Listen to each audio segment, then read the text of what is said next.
नमस्ते, खुश रहो बिटियाओं। I am doctor Chitra, faculty of assistant professor, faculty of education and methodology, Jyoti Vidyapeeth women's university. आज का हमारा विषय है गोस्वामी तुलसीदास जी की रचनाएं।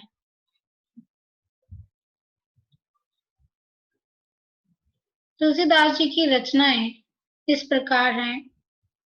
रामलला नाचू, रामाज्ञा प्रश्न, जानकी मंगल, रामचरितमानस, पार्वती मंगल, गीतावली, कृष्ण गीतावली, विनय पत्रिका, बरवे, दोहावली, कवितावली, हनुमान बाहुक, वैराग्य संदीपनी, सतसई, कुंडलिया रामायण, अंकावली, बजरंग बाण, बजरंग साठिका, भरत मिलाप, विजय दोहावली, बृहस्पति कांड, छंदावली रामायण, छप्पे रामायण, धर्मराज की गीता, ध्रुव रत्नावली, गीता भाषा, हनुमान स्रोत, हनुमान चालीसा, हनुमान पंचक, ज्ञान दीपिका, राम मुक्तावली।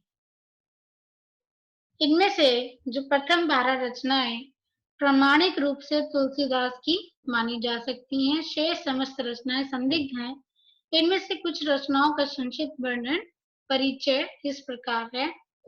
पहले है रामलला नैचू। रामलीला का नैचू राम विवाह के अवसर का गीत है। इसमें 40 दीप्तियां हैं। विवाह के अवसर पर आई हुई प्रजाजनों की स्त्रियों के हाव भाव कटाक्ष का इसमें सजीव वर्णन है। अगली इनकी कृति है रामाज्ञा प्रश्न। 7 सर्गों की इस रचना में 343 दोहे हैं। इसमें पूरी राम कथा कही गई है। इसमें सीता अवनी प्रवेश की कथा भी मिलती है। अगली रचना है पार्वती मंगल। इसमें शिव पार्वती विवाह का वर्णन है, जो मानस के शिव पार्वती विवाह से थोड़ा भिन्न है। इस कृति का आधार कालिदास का कुमार संभव है, जबकि मानस में शिव पार्वती कथा का आधार शिव पुराण है।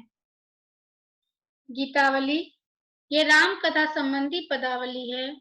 यह पदावली कांड क्रम से संकलित है। गीतों में कथा की प्राय पुनरावृत्ति हुई है। इसकी रचना कदाचित सूरदास के सूरसागर के अनुकरण पर हुई है, पर गीति कला विनय पत्रिका जैसी विकसित नहीं है। इनकी अगली रचना है विनय पत्रिका। विनय पत्रिका के 2 पाठ उसकी कृतियों में मिलते हैं, राम गीतावली और विनय पत्रिका। राम गीतावली में 175 पद हैं, जबकि विनय पत्रिका में 280। विनय पत्रिका राम के चरणों में भेजी जाने वाली गीतात्मक अर्जी है। इसमें कवि तुलसी की भावनाओं एवं कला का सहज सौंदर्य मिलता है। मानस उनकी साधना का आदर्श है, तो विनय पत्रिका उनके अपने जीवन की साधना। मूलतः यह रचना श्रेष्ठ आत्मनिवेदनात्मक साहित्य का रूप है। वहीं उनकी अगली रचना है कृष्ण गीतावली। इसमें कृष्ण चरित्र से संबंधित 61 पद हैं। रचना सूरदास के सूरसागर के अनुकरण पर की गई है।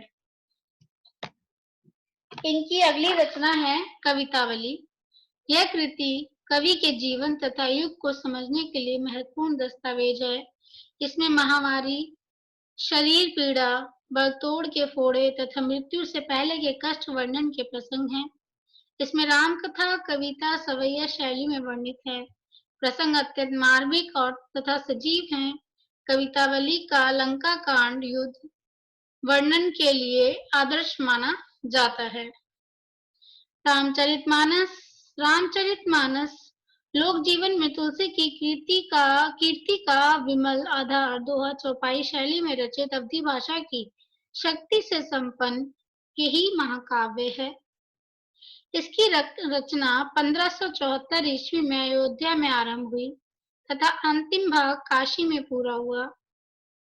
सप्त प्रबंध सुभग सोपाना से स्पष्ट है कि ये 7 कांडों का प्रबंध काव्य है।